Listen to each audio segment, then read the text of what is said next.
მოგესალმებით ძვირფასო ტელემაყურებლებო, მე შალვარამიშვილი და დიანა დრაპაიძე ვაკეთებთ გადაცემას, რომელსაც ქვია სუბიექტური აზრი. ჩვენი დღევანდელი გადაცემის თანაწამყვანი არის ია ანთაძე, ისევ როგორც ეს იქნება ხვალ ზეგ და მაზე. გამარჯობა ია, გამარჯობა. ჩვენ აქვე დავანონსებ შალვა, რომ გადაცემის მეორე ნაწილში ჩვენი სტუმარი იქნება კახა ბექაური, მეცხრე არხის გენერალური დირექტორი და ძალიან ბევრი კითხვა არსებობს ამ არხთან დაკავშირებით, ჩვენ ყველა შეკითხვას გუშინ ჩვენ უყურებდით პაიჭაძის გადაცემას, მე პაიჭაძეს ვეპაექრე მის კედელზე, Facebook-ის კედელზე და უსვი შეკითხვები და მან ის დამპირდა, რომ ჯერ ესეთი შეაფასებდა იმ საზარელ საშინელ ყოლად არაპროფესიულ სიუჟეტს, რომელიც გავიდა, მიკერძოებულ სიუჟეტს, რომელიც გავიდა 3-ე მაუწყებელზე. შეაფასა შემდეგ თქვა, რომ ეს იყო არაპროფესიული, არაკეთილსინდისიერი დაახლოებით ეს სიტყვები ხმარა და შემდეგ დამიკავშირდა, მთხოვა ექსპერტის ტელეფონის ნომერი, მივეცი ეს ექსპერტ გეჯაძის ტელეფონის ნომერი. იყო ეს ექსპერტის გუშინ და გადაცემაში. შოთო უტიაშვილიც ძალიან თქო ბევრი შეკითხვას გასცა პასუხი და მოდით ავხსნათ ამ ისტორიას მეტ დამაჯერებლობას ძენს თუ არა მისი პასუხები თუ თქო კიდევ მეტი ბუნდოვანება და კიდევ მეტი შეკითხვა გააჩინა. მოდით რამდენიმე ფრაგმენტს წაგიკითხავთ თუ გნებავთ. რა мотиваცია შეიძლება და ჰქონოდა პოლიციას გადმოეგდო ძალიან უმნიშვნელო დანაშაულში ეჭვმიტანილი ადამიანი ან მასზე გამოეყენებინა რაიმე ფიზიკური ზემოქმედების მეთოდები. ის ყოფა იგივე ისტორიას, რაც გავრცელდა გუშინ პროკურატურის მეშვეობით, ასევე რამდენიმე დამატებითი დეტალი, ქიმერძე იწონდა 120 კილოგრამს, ცოტა უფრო მეც და მისი ჯანმრთელობის 160, მისი ჯანმრთელობის მდგომარეობა არ იყო დამაკმაყოფილებელი, ასევე ყოფა უტიაშვილი, რაც შეეხება ჟურნალისტური საქმიანობის ხელშეშლას და პოლიტიკოსებთან დაკავშირებით გააკეთა განცხადება, რომ მისი განცხადებით თბილისიდან ჩასული პოლიტიკოსები იმიტომ არ შეუშვეს პანაშვიძე, რომ ისინი ცდილობდნენ პოლიტიკური მიზნებისთვის გამოეყენებინათ ეს პროცესი. რაც შეეხება ჟურნალისტებს, შალვა, მოდი ამასაც წავიკითხავ და მე ვისაუბროთ.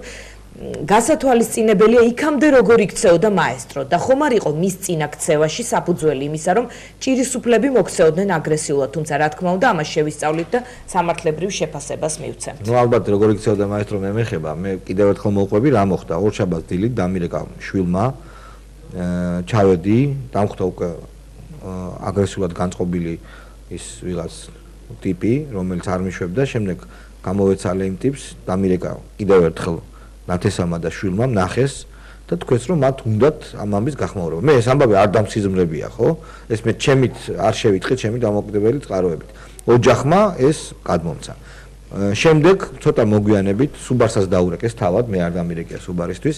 სუბარიც ჩამოვიდა, ჩვენ ჩამოვედით და შევედით უკვე ოჯახში, გადავიღე მიცვალებული, არა უჩუმლად, არამედ პირდაპირ გადავიღე და ჩავწერეთ ჩემო კარგებო და კეთილებო ინტერვიუები ცოლთან, დედასთან, რძალთან. ანუ პირველ ეტაპზე ოჯახი იყო დაინტერესებული ამის გახმაურებით. ლაპარაკობდნენ იმას, რომ მათ სურთ ექსპერტიზა, სურთ ამის გარკვევა და ასე შემდეგ.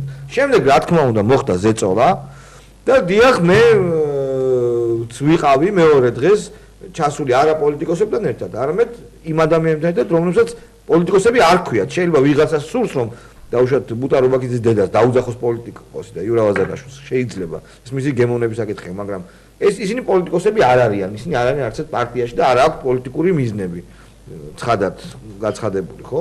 აქედან გამომდინარე, როცა ისინი ჩავიდნენ, გადავიღე შეხლა შემოხლა, დაუსვი შეკითხვები, რამოდენიმე შეკითხვა იქ მყოფ პირებს, რომლებიც არ უშვებდნენ და იზახდნენ რომ იყვნენ ოჯახის ახლობლები, შემდეგ გაიგო რომ ის პირები იტყუებოდნენ საკუთარ სახელს, გვარს, არ იყვნენ ნათესავები გარეშე უტიაშვილის თქო ამ ტელეეთერის შემდეგ თქო რა კიდევ დაგრჩათ რამე შეკითხვა ია შეიძლება მე დამჭა ორი შეკითხვა კიდევ ერთხელ მივესალმები ჩვენს ტელემაყურებელს მე დამჭა ორი შეკითხვა პირველი დავუშვათ მივყვებით ლოგიკაში ბატონ უტიაშვილს და ვამბობთ რომ ეს იყო უბედური შემთხვევა მოტივი არ ვიცით ნამდვილად რომ ვიფიქროთ რატომ აწამეს ეს ადამიანი კი ბატონო იყო უბედური შემთხვევა კი ბატონო ოჯახის შაულში რა თქო რატო ცემდითო ამ დანაშაულის ხარისხის მიხედვით არის ეს საინტერესო. არა, ეს ძალიან საინტერესო ფორმულირება არის, მაგრამ დავუშვათ გავყვეთ ამ ლოგიკაში, რომ უმნიშვნელო დანაშაულში იყო ადამიანი ეჭვმიტანილი და რატომ უნდა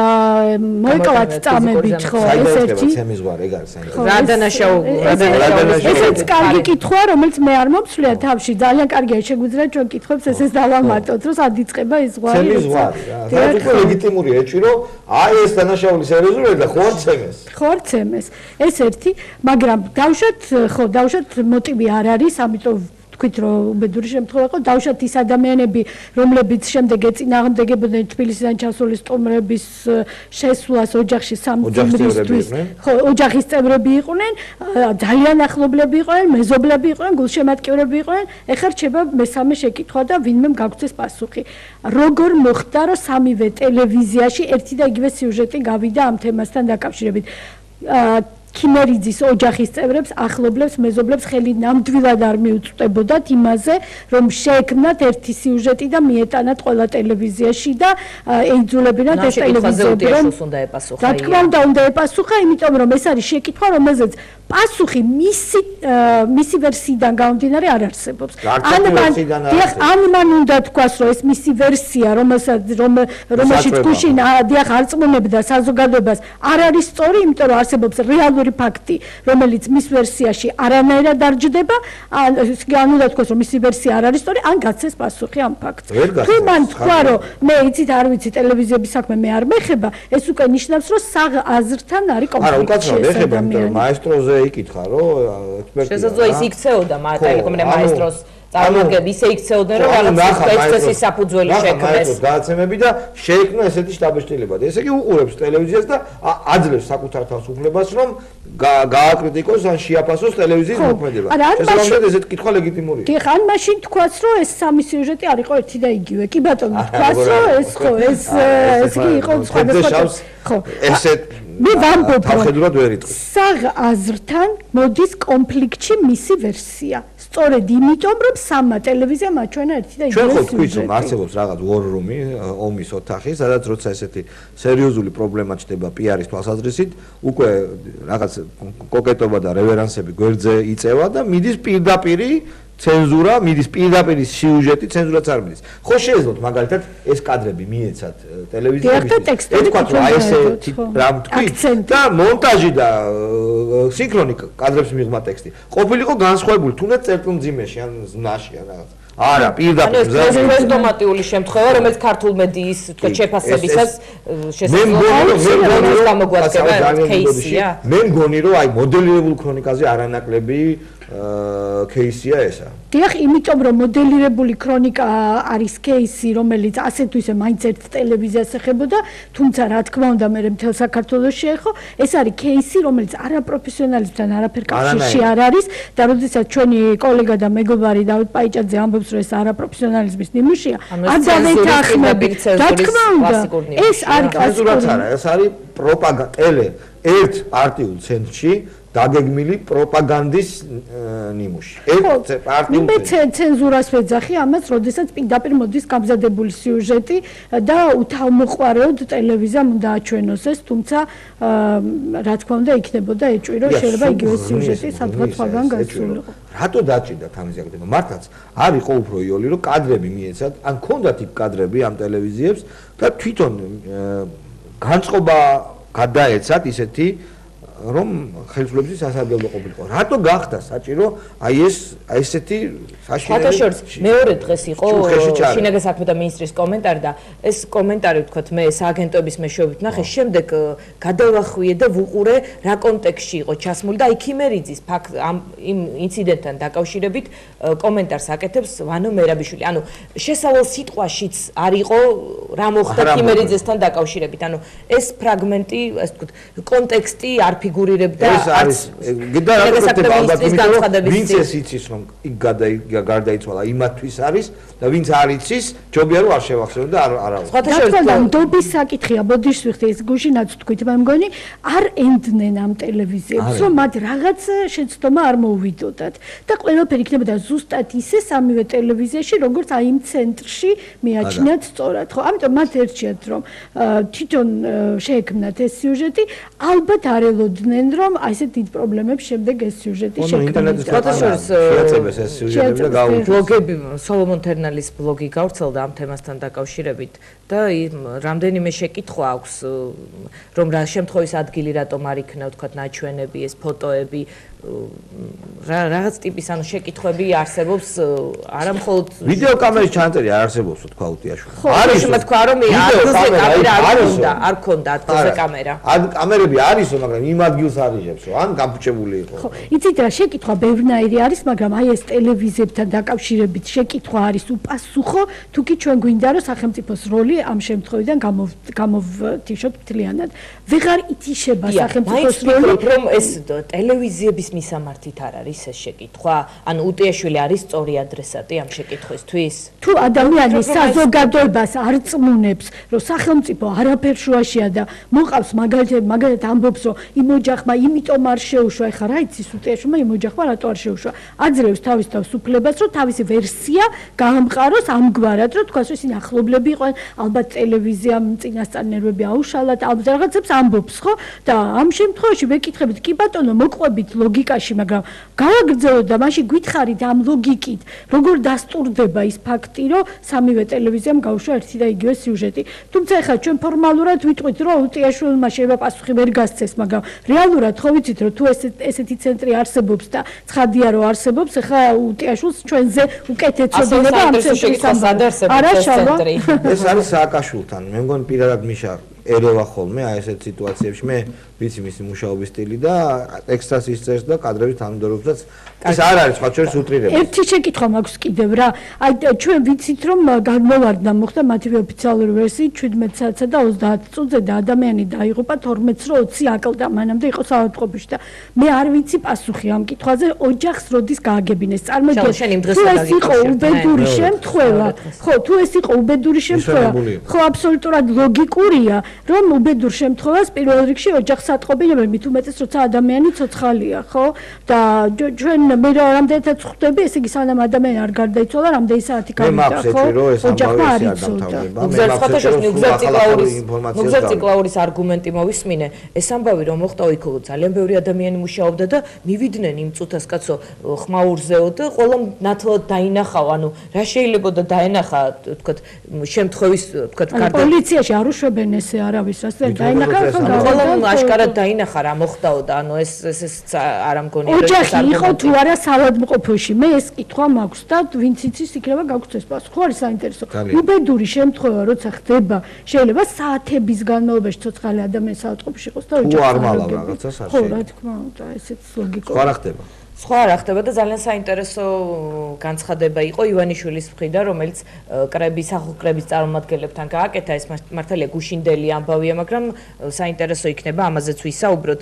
მან ესე ვთქვათ, შეუთვალა ნინო ბურჯანაძეს, რომ ნიჭიერმა ადამიანმა კონკრეტულ სიტუაციაში სწორი პრიორიტეტი უნდა გააკეთოს და პატარა ბავშვით არ უნდა დარჩე, რომ ჩემი და მე ეს გადაეცით ჩემგან ქალბატონ ნინოს. თუ შენი მონაწილეობით კი არ ეხმარები აზიანებ, ასეთ შემთხვევაში არა აუცილებელი მონაწილეობა მიიღო, ისეთ პოზიცია უნდა დაიჭირო და ისეთი მდგომარეობა უნდა არჩიო, რომ საერთო საქმეს თუ ვერ ეხმარები, არ დააზიანო მაინც. ანუ ნინო ბურჯანაძე თქვა დააზიანებდა ამ კოალიციას მე მაქვს ჩემი სუბიექტური აზრი, რომ ქალბატონ ნინოს ამ ეტაპზე მეტი პასივის მოტანა შეუძლია ვიდრე აქტივისტი. ხო, ეხლა მე მაქვს ესეთი აზრი, ჩემი სუბიექტური აზრი, სხვათა შორის, როდესაც ბატონ ბიძინა ივანიშვილთან ინტერვიუ მქონდა, მაშინ ვკითხე მე მას, ვინ დააბალანსებს იმ პოლიტიკურ ცენტრს, რომელსაც უნდა კონდეს 2/3 პარლამენტში, რომელსაც ექნება ესეთი ფინანსური შესაძლებლობები, რომლის მიმართ ნდობა იქნება ძალიან მაღალი და უნდა იყოს თუ არა რაღაც სხვა საპირწონე დაუშვათ. ეხლა მე არ მიმაჩნია, რა თქმა უნდა, რომ ქალბატონ ნინო ან მისი პარტია შექმნის პირდაპირ ამ საპირწონეს, მაგრამ მაშინ ბატონმა ბიძინამ თქვა, რომ მე ვარ ჩემი თავის საპირწონე. ჩემი ცხოვრება, ჩემი ცხოვრების წესი არის გარანტი იმის, რომ ხო, დიახ, ეს თქვა, მაგრამ მე მგონია მაინც რომ ძალიან კარგი იქნება ჩვენი ქვეყნისთვის და მისი მომავლისთვის, თუ ის ადამიანები, რომლებიც ქართულ პოლიტიკაში არიან წლების განმავლობაში და რომელსაც აქვთ გამოცდილება პოლიტიკური ცხოვრების, ასე ისევე იქნებიან პარლამენტში და თუ არ იქნებიან ისინი თუნდაც ერთ კოალიციაში. ამ შემთხვევაში გულისხმობ ბატონ დავით გამყრელიძეს, ამ შემთხვევაში გულისხმობ გიორგი თარგამაძესაც, ამ შემთხვევაში გულისხმობ ბატონ ნინოსაც. ანუ მე მაინც მგონია რომ დღევანდელ ეტაპზე ჩვენ უნდა დავიწყოთ აი ამ ავტორიტარული რეჟიმის შემდეგ ცხოვრება, სადაც ყველას მიეცემა შანსი რომ თავისი მოსაზრებები გააცნოს ადამიანებს. დათვის ყავს ხო არ ვინაწილებთ ახლა არა ხო საუბრობთ არა გააჩნია ვთქვათ ამბიცია რომ მოვიდეს ხელისუფლებაში ამის შესახებ ჩვენს გადაცემაშიც ისაუბრა მაშინ მას ვთქვათ დამოუკიდებლად ბრძოლის გეგმაც უნდა კონდეს რა საჭიროა ვთქვათ ეს ულტიმატუმი ხომ არ არის გარკვეულწილად რატომ აიძულებენ ვთქვათ ივანიშვილს ამ შემთხვევაში რომ იყოს ალიანსი უფრო ფართო არა ვერც აიძულებენ უბრალოდ იცით მე ვიყავი ერთ გადაცემაში კახა კუკავასთან ერთად სადაც ქართული ოცნების მხარდამჭერები პირდაპირ ეუბნებოდნენ რომ იცით რა აი თქვენ ან უნდა მხარი დაუჭიროთ ქართულ ოცნებას და ან ცოტა ხანს თავი შეიკავოთ პოლიტიკური აქტივობის გარდა მაშინ კახა კუკავა ვერ წავდა პოლიტიკიდან ბუნებრივად მათაც აქვთ უფლება თუმცა არა აქ კითხვაზე ძალიან ძნელია რომ საკუთარ თავზე მართლა ბიზნესმა იმაშმა გასცა ყველა იმ ადამიანს პასუხი რომელიც ელოდებოდა პასუხ შეკითხვაზე იქნება თუ არა ბურჯანაძე რაიმენაირად პოლიტიკურად დაკავშირებული ივანიშვილთან თორე ეს არ უთქვამს ივანიშვილს რომ შენ არ იმოღვაწეო პოლიტიკურად ხო რა თქმა უნდა არ შეიძლება რომ ჩვენ მოგწონდეს ძალიან ის პროცესი თუ ხელოვნურად მოხდება ვინმეს განდევნა პოლიტიკური სივრციდან იმიტომ ეს იქნება ისე როგორც ქალბატონებრივია რომ იყვნენ პოლიტიკაში მე მაგალითად იმაჩნია რომ ოპოზიციაში მყოფი პოლიტიკოსი პუტინს არ უნდა ხვდებოდეს ეს არის ჩემთვის ძალიან ნათელი მაგალითი იმიტომ რომ ეს არასერიოზულია ძალიან ეს არის კიდევ ერთხელ იმის მხოლოდ იმის მაჩვენებელი რომ პუტინსმა ეს შეხვედრა იმიტომ მოაწყო რომ რაღაცნაირად თავისი თავისადმი ლოიალური არა გასაგები მეც ვეთანხმები შალვა ამ შემთხვევაში რა შეიძლება რომ გააკეთოს პუტინთან შეხვედრით ოპოზიციაში მყოფმა ადამიანმა მაგრამ შალვა მაგრამ მოახდინოს იმის ჩვენება რომ თუ ხელისუფლებაში მოვა მას აქვს კარგი კავშირები და შეუძლია ეს ქვეყნის თქვა სასარგებლოდ გამოიყენოს ესეც არგუმენტია რა ესეთი ამ კავშირები ერთი შეხვედრით ეს კავშირები არ ყალიბდება ეს ერთი მეორე ის რომ ნებისმიერი სხვა პირი თუნდაც ნაციონალური მოძრაობიდან ერთმა დაგვიფაროს მაგრამ რომ მოვიდეს ხელისუფლებაში მისაც გარდა არ ექნებათ ის არგუმენტი რუსებს რომ აი ახლა ამას არ დაველაპარაკებთ იქ როგორც ხვდები გაჯიუტებულები არიან კონკრეტულად სააკაშვილზე და არა თავშოთ ვიღეთ სხვა ასე პოლიტიკურებისთვის უნდათ შიდა პოლიტიკური მოხმარების ერთი რამ მინდა დავამატოთ ბოდიშეფტი მხოლოდ ერთი რამ ის ფაქტი რომ თქვათ შალადამე ამ შემთხვევაში ერთ მოსაზრებაზე ვარ არ უნდა უშლიდეს ხელს სხვა ადამიანებს რომლებიც ჩვენ სრულებით არ გვეთანხმებიან რომ მათ თავისი არჩევანი გააკეთონ საპარლამენტო არჩევნების დღეს ანუ ყველას უნდა კონდეს საშუალება რომ მიიღოს მონაწილეობა არჩევნებში და ყველას უნდა კონდეს ღია პოლიტიკური სივრცე იმისთვის რომ გახდეს პარლამენტის წევრი აი მე ვარ ამაში ძალიან ღრმად დარწმუნებული იმის მიუხედავად ბიულეტენში უნდა იყოს მრავალფეროვნება შეხვდა ეს არ შეიძლება იყოს დიახ ამორჩევლების გადასაწყვეტი ხელოვნურად დაბლოკვა არ შეიძლება არავის კიდევ ერთი საინტერესო დეტალი ალბათ ღირს ამაზე საუბარი სახალხო კრება მე როგორც ხვდები ივანიშვილს უნდა ამ ადამიანებთან თანამშრომლობა ამ ადამიანებსაც უნდათ ივანიშვილთან თანამშრომლობა და ვერ ემიჯნებიან ნინო ბურჯანაძეს ანუ ძალიან ესე ვთქვათ ისეთ სიტუაცია უნდა გადაწყვეტოს თითოეულმა ადამიანმა ამ შემთხვევაში მე არ მგონია რაღაც კორპორაციული გადაწყვეტილებები იყოს შესაძლებელი პირველ რიგში რა თქმა უნდა ბატონ ბიძინა ივანიშვილი გადაწყვეტს ვინ არის მისი პოლიტიკური მოკავშირე და შემდეგ ამის მიხედვით ის ადამიანები რომელ ლიდერსაც აირჩევენ ის გვერდით იქნება თავად სახალხო კრების ფენომენი როგორც სახელგანთქმული და ღვაწლმოსილი ადამიანების ერთობა რომელიც პოლიტიკაში არსებობს მე არ მიმაჩნია მიზნის მიღწევის საუკეთესო საშუალებად ეს ადამიანები ძალიან პატივცემული ადამიანები არიან თვითონ ჩვენგანმა დიდი მადლობა უნდა გადაუხადოთ იმისთვის რაც გააკეთეს მაგრამ ეს ანიშნავს იმას რომ მე პირადად ან რამოდენიმე ჩემი მეგობარი ან თანამოაზრე ვამართლებთ ან მოგწონს მათი პოლიტიკური ქმედებები ერთია იყო გენიალური მოჭადრაკე და ამას არავინ არ დაუკარგეს ქალბატონონას და მის პატრიოტულ სულისკვეთებაზეც როგორ უნდა ვილაპარაკოთ გარდა შექებისა ხო მაგრამ მეორეა პოლიტიკა რომელიც სულ სხვა სფეროა, სხვა ასპარეზია. ხო, მაგრამ შალა არ უნდა დაგავიწყდეს, რომ ადამიანებმა გარკვეულწილად თავი გადადეს მაშინ, როდესაც გამოვიდნენ ქუჩაში და როდესაც ხედავდნენ, რომ მათ მიმართ მხარდაჭერა არ იყო იმდენი, ამდენიც მათ უსაფრთხოებას უზრუნველყოფდა და ეს მე გავუხსენოთ აუცილებლად. არმაგედონს, ხო? ჩვენ ვიცოდით, რომ ისინი არჩევნებს არ ამზადებდნენ. ყველანი ქუჩაში და ჩვენ დავამთავრეთ მალე საკავშირო. დაახლოებით ეს ქვეტექსტი და ეს კონტექსტი იყო. უბრალოდ ამ ვორდინგით, ამ სიტყვებით არ ლაპარაკობენ.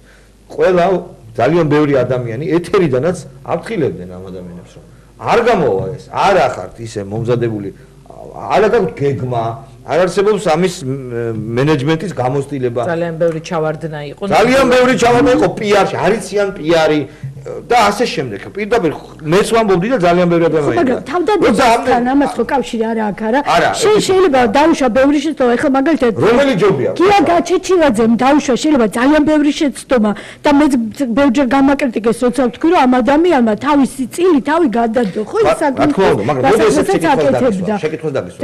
არც გია გაჩეჩილაძე ეხება და არც ნინო ბურჯანაძეს. რომელი ჯობია საქმისთვის? გმირი სულელი თუ ჭკვიანი არ ეხება გმირი სულელი ხო? ან ჭკვიანი, მაგრამ ოდნავ ფრთხილი შეიძლება ხანდახან შიშარაც კი ადამიანი. რომელი ჯობია საქმის საკეთება? გმირი ჭკვიანი. არა, ეხლა შენ არ ვიცი, ნამდვილად არ მაქვს პასუხი. გააჩნია კონტექსტს ყოველთვის, იმიტომ რომ შეიძლება ამ გმირმა ჭკვიანმა ძალიან ბევრი რამე გააფუჭოს სინამდვილეში. გმირმა ჭკვიანმა, ხო, სულელმა უბრალოდ. ხო, გმირმა სულელმა და გმირი ჭკვიანი არ გააფუჭებს, რა თქმა უნდა. ამაშია საქმე, რომ ჩვენ თუ ვაკეთებთ საქმეს და მიშას მოშორება არის სერიოზული, ძალიან სერიოზული კამპანიის შედეგი და არ არის მოდივარზე დამყარებული რაღაც ერთჯერადი აქტი გმირობის. ამიტომ ჩვენ გვირჩენია მეორე, ხო? მე ვამბობ ერთადერთი ამას მოდივარ არ დადგება ამის აუცილებლობა დღის წესრიგში. როგორც ჭკვიანურად უნდა დადგეს, როცა შენ ამზადებ კიდევ ერთხელ ძალიან სერიოზულ მასობრივ პროტესტს ქუჩაში. მე ადამიანი უნდა დამარწმუნო, რომ შენ აი ისი ამზადებ, რომ მე გამიჩნდება განცდა, რომ გამოვა ხალხი. და არ გქონდა ეს განცდა, გქონდა თქვენ ეს განცდა? ეს ამის ვამბობ მხოლოდ და ამ აზრზე ვრჩები, რომ არც ერთი პოლიტიკური ლიდერი ხელოვნურად არ უნდა იყოს განდევნილი სივრციდან, იმიტომ რომ ყველა ადამიანს უნდა კონდეს საშუალება რა ჩვენ ვაკეთოთ. ამაზე გავისეინებთ ახლა და კახაბეკაურთან ერთად დავუყურებთ. ძალიან დიდი მადლობა. მაშინ მე პირობას ვიტყობ, რომ ხვალ ძალიან მინდა რომ ვისაუბროთ აი ამ სახელმწიფო უნივერსიტეტებთან დაკავშირებით. ამარ ყია ზოგიერთი რამ. დღეს მე ჩავწერე ძალიან კარგად მოსაუბრე პროფესორი ამასთან დაკავშირებით და აკადემიაში უკვე არის რაღაც გარკვეული ნიშნები იმისა, რომ არ მოსწონს. მეც მაქვს ინფორმაცია და გადავდოთ თვალისთვის ამაზე. ძალიან დიდი მადლობა იას, კახაბეკაურთან ერთად დავბრუნდებით.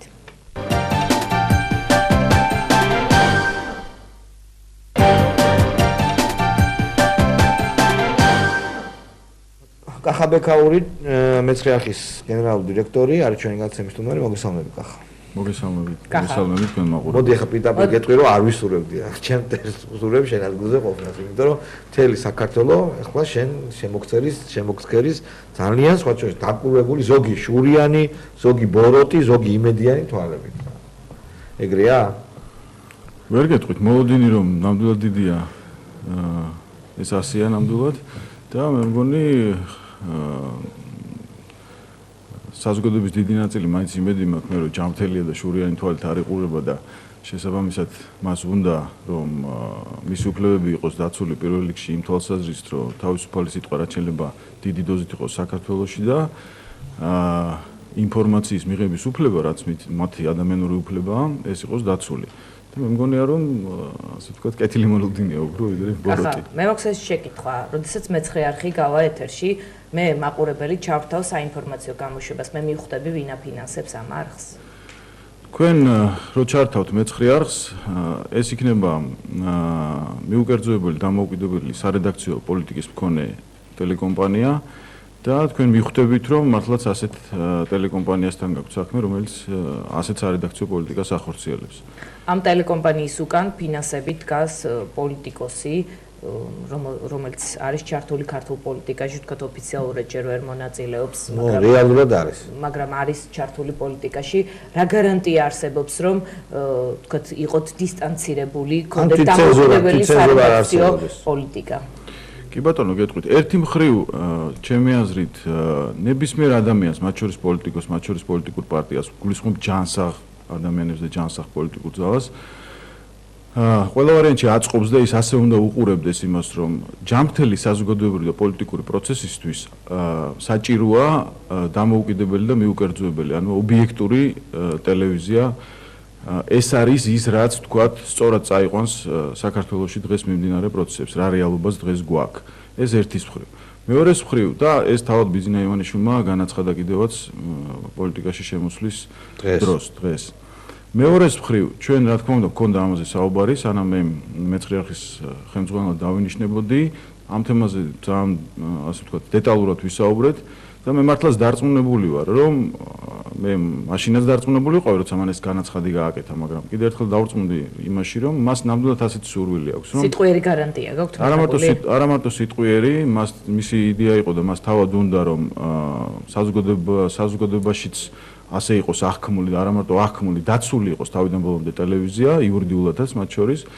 და დღეს მე პრესკონფერენციაზეც განვაცხადე გუშინ წინ და დღესაც გავიმეორებ იგივეს, რომ ტელეკომპანია მეცხრე არხთან შეიქმნება საზოგადოებრივი საბჭო, რომლის მთავარი ფუნქცია იქნება ზუსტად ის, რომ სამკაციანი საბჭო, ხო? ცნობილია ვინ იქნებიან, თქვათ. ჯერჯერობით არ არის ცნობილი წევრები ვინ იქნებიან. სამკაციანი საბჭო, რომელიც რა რომლის მთავარი ფუნქცია ხა ფუნქციები ზუსტდება, მაგრამ მთავარი ფუნქცია იქნება ის, რომ დაცული იყოს არხის სარედაქციო პოლიტიკა გარედან. აი, მოდი ესე ვთქვათ, ყველანი მე ტელევიზიები ვარ, ტელევიზიონშიკები, ხო?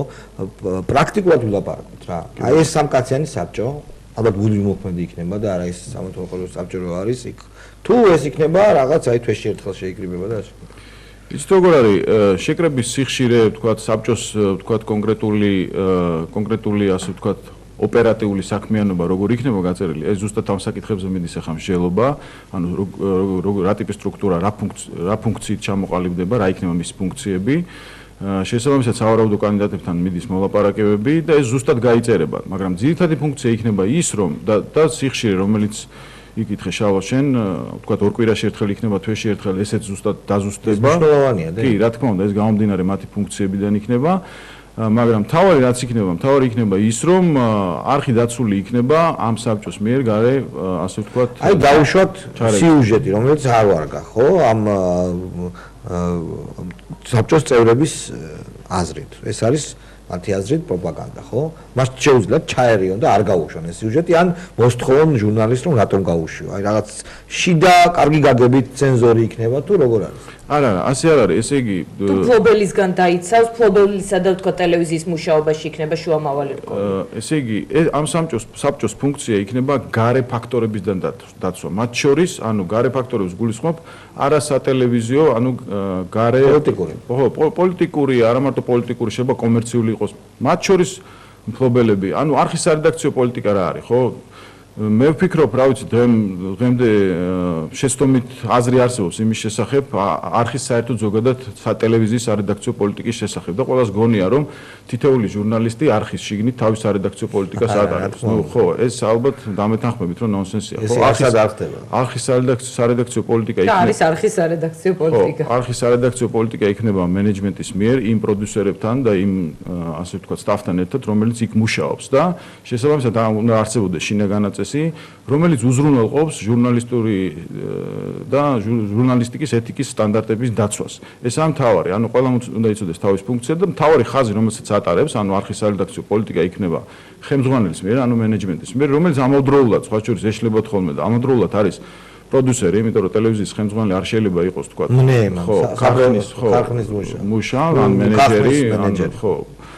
ასე რომ სარედაქციო პოლიტიკა, რომელიც ჩემს მიერ შეიქმნება იმ ტელევიზიაში, ამ სარედაქციო პოლიტიკის გარე ზეწოლისგან, ანუ გარე ფაქტორებისგან დაცვაზეა საუბარი. ამის დაცვას უზრუნველყოფს ეს საზოგადოებრივი საბჭო, რომელზეც მოგახსენე. გასაგებია, რაღაც დეტალებზე რა სახეებით დაკომპლექტდება, ვინ იქნება, რაღაც კონკრეტიკაზე გადავიდეთ, მაგრამ მე მინდა გკითხოთ.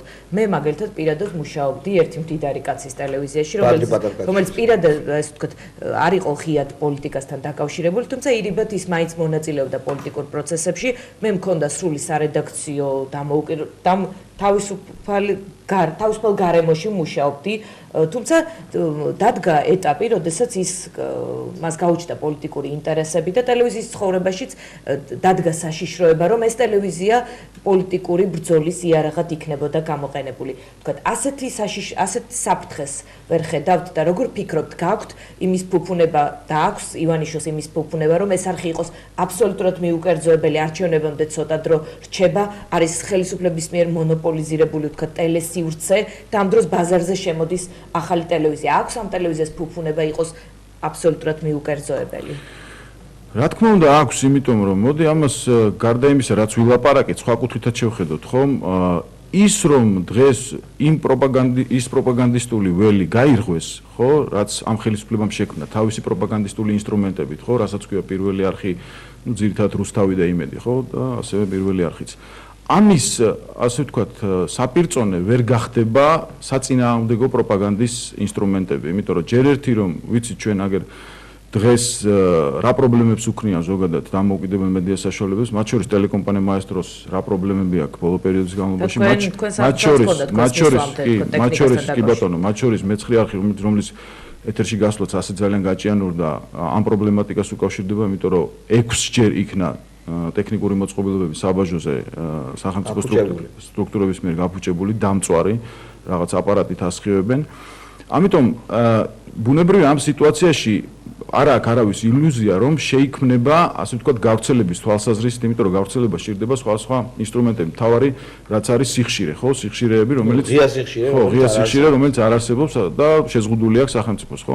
ამიტომ სუსტი გავრცელების თვალსაზრისით, ტექნიკურად სუსტი გავრცელების თვალსაზრისით ტელეკომპანია, რომელიც მოინდომო და გააკეთო პროპაგანდისტული, ეს ვერ იქნება საპირწონე ხელისუფლების პროპაგანდისტული მანქანების. ამიტომ ანუ გავრცელება ექნება სუსტი? რა თქმა უნდა, ის გავრცელების არეალი მაინც იქნება სუსტი და შესაბამისად საპირწონე ეს ვერ გახდება ხელისუფლების პროპაგანდისტული ინსტრუმენტები. შესაბამისად, ერთადერთი გზა არის ეს ამ კუთხითაც რო შევაფასოთ, ერთადერთი გზა არის რომ გაკეთდეს ძლიერი სარედაქციო პოლიტიკის მქონე ტელევიზია, რომლის სარედაქციო პოლიტიკა დაფუძნებული იქნება სიმართლეზე და ეს იქნება ერთადერთი მძლავრი იარაღი, რომელიც ამ პროცესს გაარღვევს, ანუ დაანგრევს ამ პროპაგანდისტულ ველს და საზოგადოებრივ პოლიტიკურ პროცესებს ნორმალურ ასაკობრივში გადაიყვანს. რაიმე პრობლემა თქვენმა ჟურნალისტმა ან წამყვანმა რაიმე პრობლემა დაინახა ქართული ოცნების მოქმედებებში, გაშუქდება და იქნება ნათქვამი. თავისთავად, რა თქმა უნდა. ესეთი დირექტივა არ არის. მოდი ვილაპარაკოთ სახეებზე, ტელევიზია არის სახეები.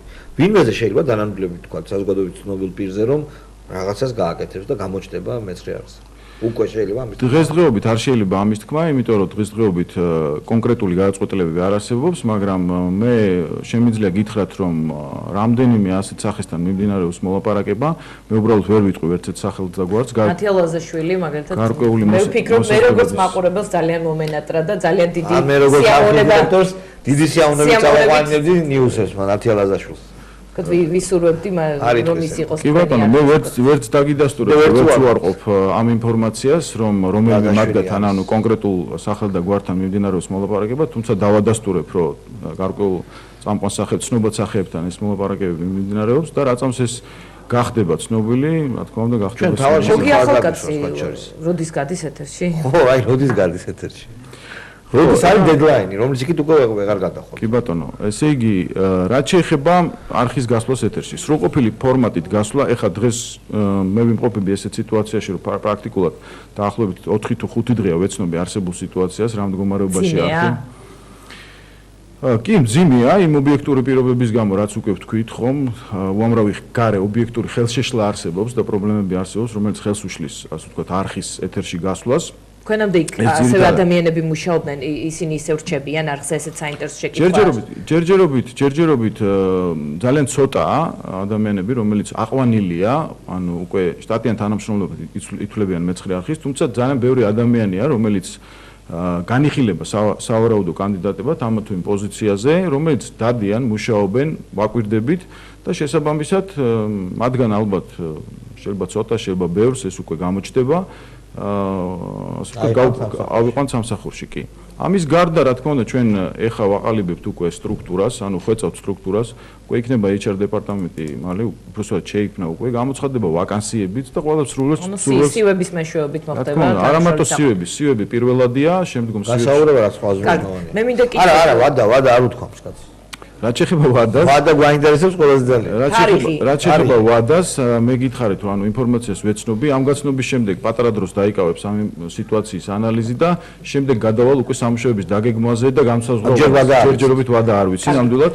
მაგრამ საცდელი მაუწყებლობით ჩვენ მალე შევეცდებით რომ გავიდეთ. თუმცა მინდა ასევე საზოგადოებას უთხრა რომ საცდელი ფორმატით გასული მეცხრე არხი, ასე ვთქვათ, ძალიან განსხვავებული, ეს სულ სხვა რამე იქნება. რაც უნდა იყოს საბოლოო ადამიანები გილაპარაკებენ და ნიუსით გავ. ვერ გეტყვით ჯერ, ანუ საცდელი ადამიანები, ახალი ფილმები და მუსიკა. ხო, ეს ხო არ იქნება რა. ახალი ამბები გავა, მაგრამ ანუ რა ფორმატით გავა ეს, ამას კარგი, გოგი ახალკაცი წაიყვანს თუ არა ток-შოუს ეს ინფორმაცია გავრცელდა? კი ბატონო, გოგი ახალკაცი დავადასტურებ ინფორმაციას, რომ ამჯერად მუშაობს მეცხრე არხზე, ის აგრძელებს მუშაობას ფორმატზე, ჩვენ უკვე შევხვდით ერთმანეთს, ასე ვთქვათ, ყალიბდებით ток-შოუ იქნება. ჯერჯერობით არ ვართ ჩამოყალიბებული, გარკვეული მოსაზრებები არსებობს, ეხლა ხვეწავთ ფორმატს და გარკვეული ტიპის news talk-shows ის წაიყვანს. გასაგებია.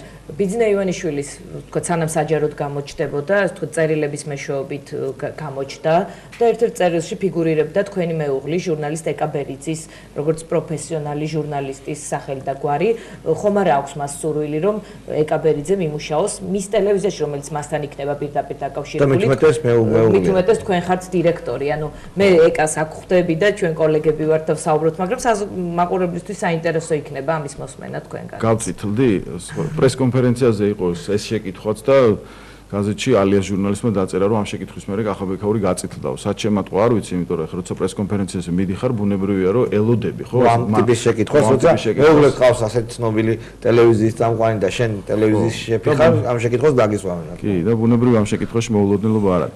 რაც შეეხება ეკას, ეკა მუშაობს მაესტროში, ის აგრძელებს და გააგრძელებს მუშაობას მაესტროში.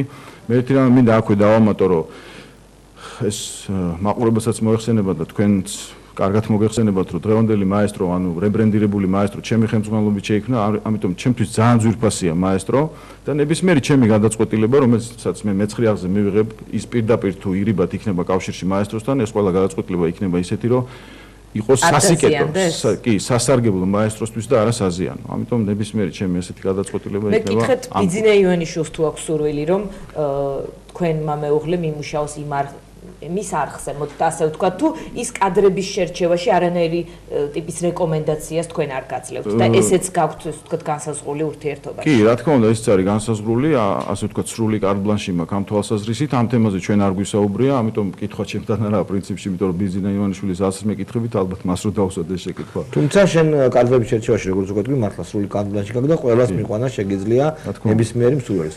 ვინ გჭირდებათ ყველაზე მეტად? მე ტელევიზიის აწყობას ნულიდან ძალიან დიდი შრომა უნდა მით უმეტეს მაესტროდან არ მიყავს ვერც დაიყვან, იმიტომ რომ სასეკრეტო უნდა იყოს შენი განწყობილება, რა ვიცი, რუსთავიდან იმედიდან წამოვა ხალხი. ვინ გჭირდება ყველაზე მეტად? ვინ არის? შეეხება რუსთავი 2 და იმედს, პრინციპში პირველს ერთი რამ მინდა გითხრათ, სადღაც თქვი ერთხელ პრესასთან, მაგრამ ეხლა მინდა გავიმეორო, რამდენიმე წლის წინ, თუ არ ვცდები 2 წლის წინ, ბულგარეთში იყო ესეთი პრეცედენტი, რომ ილუსტრაციის კანონი როცა მიიღეს, ხომ, გამოქვეყნეს 2500 პროდიუსერის, ჟურნალისტის, მედია მენეჯერის სახელი და გვარი, რომელიც თანამშრომლობდა ბულგარეთის უშიშროების სამსახურებთან და პრაქტიკულად გააცნეს საზოგადოებას ეს პიროვნებები.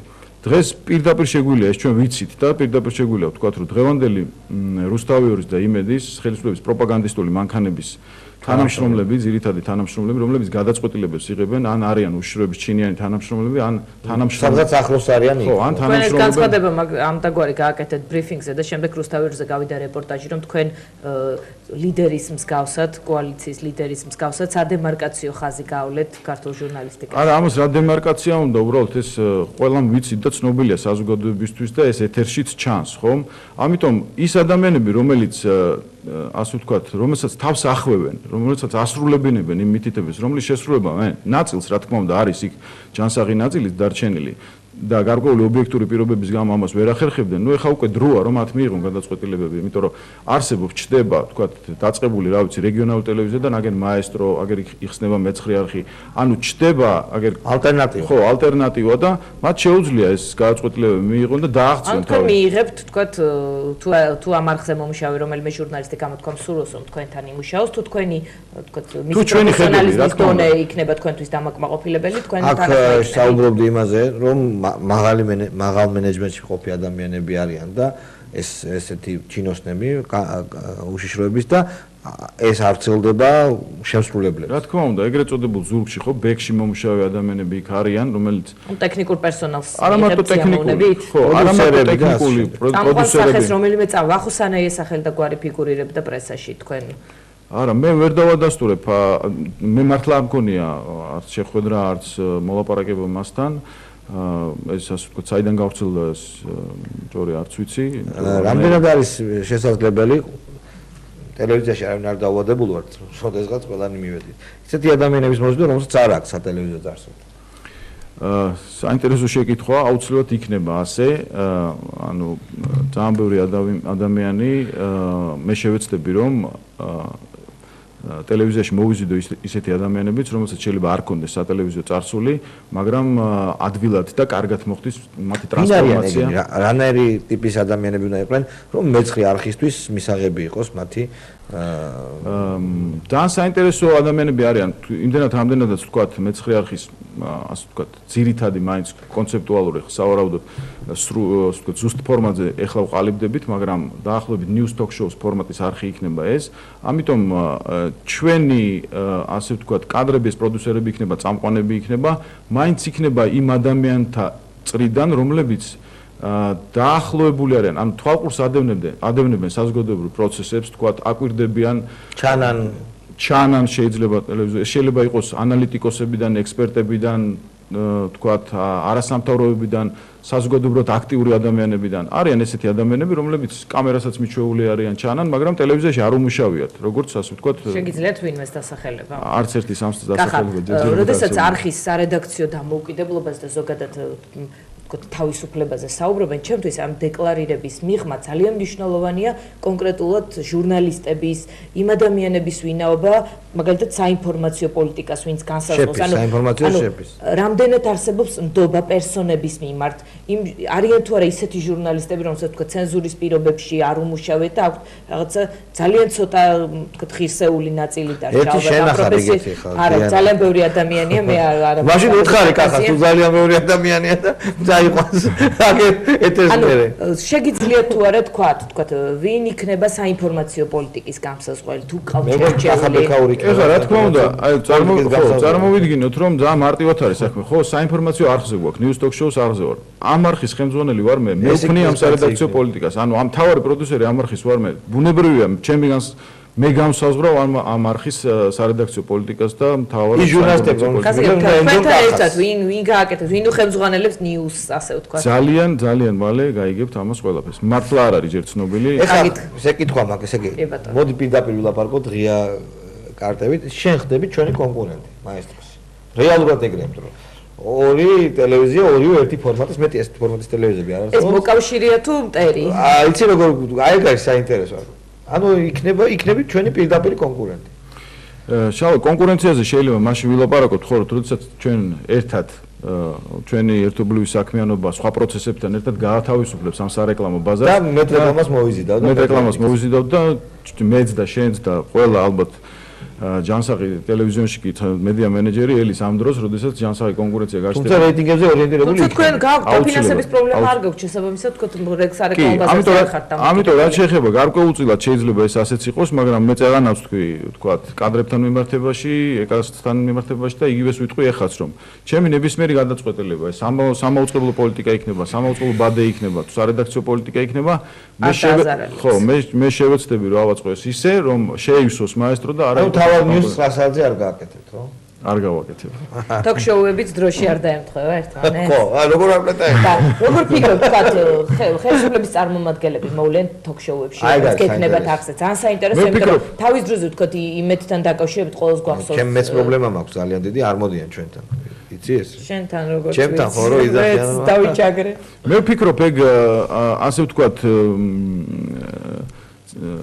ძალიან მარტივი საკითხია, კერძოდ დაკავშირებულია იმასთან, რომ სხვა შორის ერთ რამეს გავიხსენებ, ჩვენ როდესაც ახალი მაესტრო გავუშვით, ბუნებრივია რომ რეიტინგი თავიდან არ ქონდა იმ ხელა, რამდენი ცნო ქონოდა და ამიტომ დამეთანხმებიან ახლა მაესტროს პროდიუსერები, თოქ-შოუების პროდიუსერები, რომ სულ იყო ასე ვთქვათ შეშფოთება წუხილი იმაზე რომ ხელისუფლების წარმომადგენლები არ მოდიან და მე მათ ვამშვიდებდი სულ და უწევდათ თქვათ ბუნებრივად გამოდიოდა რომ მხოლოდ ოპოზიციის წარმომადგენლები მოდიოდნენ და გამოდიოდა რომ ეს თქვათ ასე ოპოზიციური არხი ოპოზიციური არხის იმიჯს იძენდა და ესენი წუხდნენ ამაზე და მე სულ ვამშვიდებდი მათ რომ დაიცადეთ ცოტა ხანი რეიტინგი რაცამს აიწევს და რეიტინგი მოიმატებს მაესტროსი ისინი აუცილებლად იძულებული გახდებიან მოვიდნენ და თავიანთ პოზიციაზე დაიცვან ეთერში. იმიტომ რომ როდესაც მაყურებელი როდესაც შენ ხელშია, ხო და იგივე მეთოდით ამართებს. იგივე მეთოდით ამართებს. რუსეთის არჩევნებს აფასებდა მატვეი განაპოლსკი თბილისში ჰქონდა პრეს-კონფერენცია და ის საუბრობდა რომ იმიტომ გაიმარჯვა ვლადიმერ პუტინმა რომ რეგიონებში ტელეეთერების მეშვეობით მხოლოდ ერთ ადამიანს უყურებდნენო ეს იყო ვლადიმერ პუტინი. თქვენ ამბობთ რომ ამ ტელევიზიამ უნდა თავისუფალი სიტყვა შეიტანოს ქვეყანაში, მით უმეტეს არჩევნები მოდის თუ ქვეყნის ცხოვრებაში რაიმე პოზიტიური როლი უნდა შეიტანოს. ბუნებრივია რეგიონებშიც არის ტელევიზიები, რომლებიც შალოს მულტფილმის არ იყოს, ტელევიზორი გამიფუჭდა ბიჭი რომ წერს თოვლის ბაბუას, მხოლოდ ერთ ადამიანს აჩვენებს. ანუ როგორ უნდა გაარღვიოთ თქვა ეს სივრცე რეგიონებში როგორი პრობლემაა. ტექნიკურად რეგიონებში აინტერესებთ ნახავთ თუ არა? რა თქმა უნდა აინტერესებთ. ძალიან მარტივად მე ასე ვთქვათ გეგმა ზომიერად მივყვებით ამას ჩვენ ჯერ არის ძლიერი ტელევიზიის გაკეთება საჭირო შემდგომ რაც შეეხება გავრცელებას სიგნალს ეს არის ანუ შეგვიძლია როგორც მაესტრო სატელიტზე მაუწყებლობა დღეს ყველა კვლევითი მონაცემით 20%-ზე მეტია თებშების ოდენობა რომელიც სატელიტიზაცია ხო სატელიტიზაცია ეგრეთ წოდებული რომელიც ასე ვთქვათ საქართველოს მოსახლეობის 20%-ს აქვს შესაძლებლობა მიიღოს სატელიტიდან მაუწყებლობა ამის გარდა ჩვენ შეგვიძლია რომ ანუ საკაბელო ქსელით მაუწყებლობთ რა თქმა უნდა რთული იქნება საკაბელო ქსელის ანუ ყველა საკაბელო ტელევიზიამ რო ჩავხტოს მაგრამ გარწმუნებთ რომ როდესაც ტელევიზია რეიტინგს აიღებს როდესაც ის გავლენიანი გახდება მათ შორის ინტერნეტი არის ძალიან სერიოზული სეგმენტი მეცხრეარს ექნება ძალიან სერიოზული ინტერნეტ მაუწყებლობა ეს live streaming-ია საქართველოს ჩვენს ინტერნეტთან კი ბატონო გეთანხმებით მაგრამ როდესაც ასე ვთქვათ სიტუაცია რეალობა აქტუალური ხდება ხომ ყოველთვის ხო იწევს და მიმართავენ იმ წყაროს სადაც მართალი სიმართლეა და ვთქვათ მივკერძო მაგალითად პალტრატივში როცა მუშაობდი 26 მაისს ყველა რეიტინგი ყველა რეკორდი მოხსნა და ეგრეთ წოდებული ხო დაგისვა თქვენ ახსენეთ მაესტრო და აუცილებლად მინდა კითხოთ მაშინ თქვენ როდესაც აღარ იყავით უკვე მაესტროს ხელმძღვანელი საუბრობდით რომ მას შემდეგ რაც ეროსი კიცმარიშვილი გახდა პარტიის წევრი მას გაუჩნდა პოლიტიკური ინტერესები და თქვენ ეს ამ ინტერესების გატარებას გთხოვდა თქვენი წარსულის გათვალისწინებით აი ამ კონკრეტული ფაქტის გათვალისწინებით მხოლოდ სამკაციანი საბჭო თქვენ დაგიცავთ კიდე რა შეგიძლიათ უთხრა საზოგადოებას იმისთვის რომ მფლობელისგან იქნება დისტანცირებული ეს არხი მე მინდოდა უბრალოდ ეს ფრაგმენტი გამეხსენებინა იცი რა არის ეს არის ანუ ამას მაყურებელი ეთერში დაინახავს და ის ნაბიჯები სხვა გარანტია არ არსებობს ამის მე კარგია რომ ეს მაგალითი მოიყვანეთ ჩვენ მაშინ მოვახერხეთ მაესტროს დაცვა ანუ სარედაქციო პოლიტიკაში ჩარევა არ მოსულა არხამდე, ანუ ეს ზეწოლა ხო, ეს ზეწოლა შეჩერდა ჩემთან, იმიტომ რომ ბუნებრივია ჩემს გარეშე ამას ვერ შეცვლიდნენ, ამიტომაც მოხდა კონფლიქტი და მომიწია წამოსვლა, მაგრამ ჩემი წამოსვლით ჩვენ მოვახერხეთ მაესტროს დამფუძნებლებთან ერთად, რომ დაგვეცვა არხის სარედაქციო პოლიტიკა და იმ მაესტრომ გააგრძელა სვლა დამოუკიდებელი სარედაქციო პოლიტიკით. თუმცა შემდგომ ის მოვლენები რაც მოხდა, სხობაზე გადახტომა და ამ შემდეგ დიდი მადლობა ველოდებით მეცხრე არხს ველოდებით მეცხრეს არ ვიცი როდის მაგრამ მალე დიდი მადლობა ძალიან დიდი მადლობა ჩვენ მადლობა ნახვამდის